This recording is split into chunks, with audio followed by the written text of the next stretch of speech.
I noticed in your book that you were very strategic about how you organized it. You organized it in three sections: commitments, convictions, and character.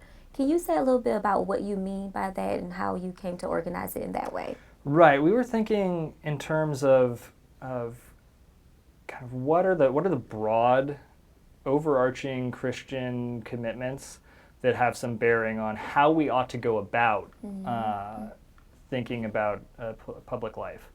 Um, those are things like the conviction, the commitment that Jesus Christ is the center, that is the one whom we are following.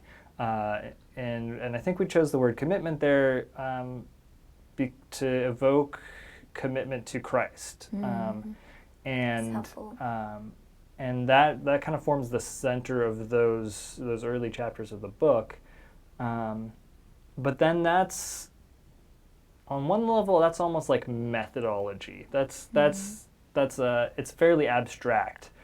And one thing we're worried about with this book is that we can't afford to let the abstract be all we say, because it's really in filling out the detailed reasoning between the big picture commitments and the concrete issues that face us today that you have most of the issues, right?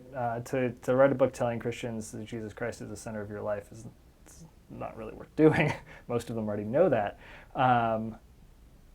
So then we've got this section on convictions, and that's where we're saying these are places where we've been convinced, right, that this is how Christians, this is a key Christian idea or belief or set of doctrines or something along those lines, right, that that really matters for a particular issue. And we kind of we take things that run the gamut from economic issues, work and rest, which are deeply public, even if they feel kind of work a day, right? They feel mundane.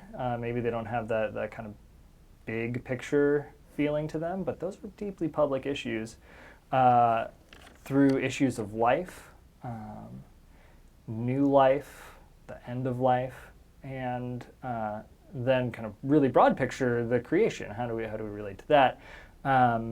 The sort of things that come up in public debates and all of that sort of stuff. And the idea is that we ought to be able to get from A to B, or at least we ought to try, right? And so these are our best attempts to try to figure out what's the conviction, the guiding thread that can get us from commitment to Christ to some sort of concrete stance in the world today.